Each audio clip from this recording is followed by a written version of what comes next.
Yep. Eric was first. Copy both. Okay. Andre, there's been a lot of opinions about what was said in the locker room the other day from a lot of outside people. What exactly did you mean by all that? It probably was the wrong time to express myself, but that's, we all have our own opinions, we all have our own feelings, and I feel like we are entitled to them. It's just, you try to pick and choose the time to do it, and who you choose to share with, because some may not understand where you're coming from, which is to be expected. I feel like it's the wrong time because it puts my team in that situation and my coaching staff in that situation. I have a great relationship with Steve Kerr. And he knows that. And he spoke to you guys about it. You know what I mean? But even his words someone still may not believe him. But he and I are in a great place. We don't even have to speak about it because he knew that no way, shape, or form was I talking about him. Is that the part of the backlash that hurt maybe you didn't like the most, is that people thought it was directed at Steve?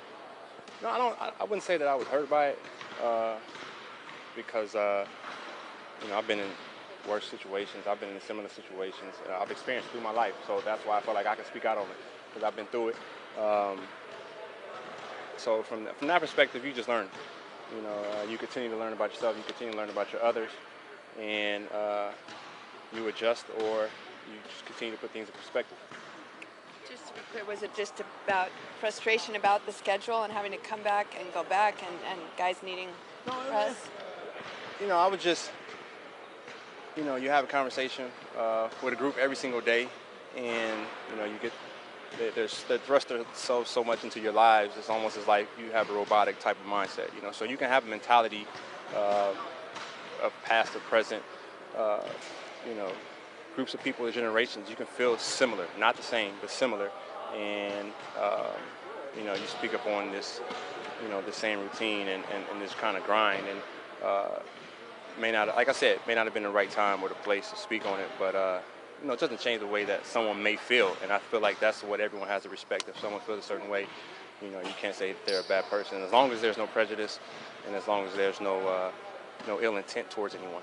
When you say inside joke, is the joke kind of on us? Is that sort of what you're getting at when you talk that way? I like to have fun with you guys. I shouldn't say fun. I like to play mind games with you guys. But it still doesn't take away from how someone may feel. A lot of guys may feel a certain way, but they don't know how to express it. But I may have chosen the wrong way to express it. But, that's my personal way of, getting back at you guys a little bit, Did you hear from people who were offended by your words? I talked about that with my wife as far as what the word offend means. Because I think I offended someone when I went to the golf course yesterday. You know what I mean? Because I just took a rest. I just rested last game for San Antonio, and I feel like someone's offended that I went to play golf. So, you kind of live in a world right now where, our team's so much in the spotlight, and there's such a microscope on us as players that, any given move can offend someone. So you can't live life, trying not to offend anyone. You just can't live like that. So you were golfing yesterday, and you got a look, or you... I should have been resting. Right. Feet up. Yeah, I should have been resting. That somebody said that to you. I just should have been resting. But is rest also mental too? Just because you're not with your feet up, is that just getting away from the game equally important? Yeah, the year we won the championship, I think golf was our ally, and we spoke about it, so everyone was like, go to the golf course more. But when you lose a couple games, it's a different look out, up on it. So, but that's just, we all, as players, we understand that. That's something we have to go through, and that's part of the job, and part of being successful at it is not letting it affect you or being a distraction. Steve just talked about the benefit of the situation. This is the first time you guys have lost 3 in a row in a long time. Mm-hmm. And he said, everyone's game started to slip a little bit last year, but the wins masked it. Exactly. So do you think there is a beneficial side to this? Because outside of this room, everyone's panicking. Or on Twitter, they're panicking. Right, and it's the same thing. It's almost like as if you're looking for something or anything to be the cause. And you get away from what it actually is just playing basketball, executing, doing the little things well, looking for other guys to step up and collectively making up for KD being out. All those things affect the basketball game, and we always look for a different factor to be the reason. Case in point, a comment that I felt or made. We lose another game, and that's the reason why.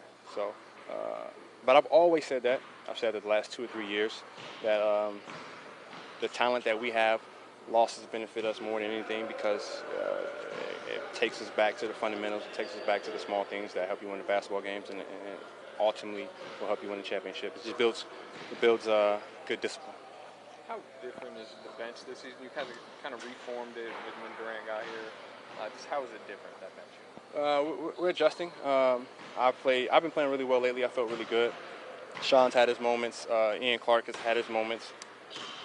James Michael McAdoo hadn't played a lot or at all early in the year, and then he's been, as of late, playing more, getting more minutes. He's been really effective. And David West as well. Before his injury, he was really giving us significant minutes. And then we talk about JaVale. Everyone says he's kind of, re-energized his career.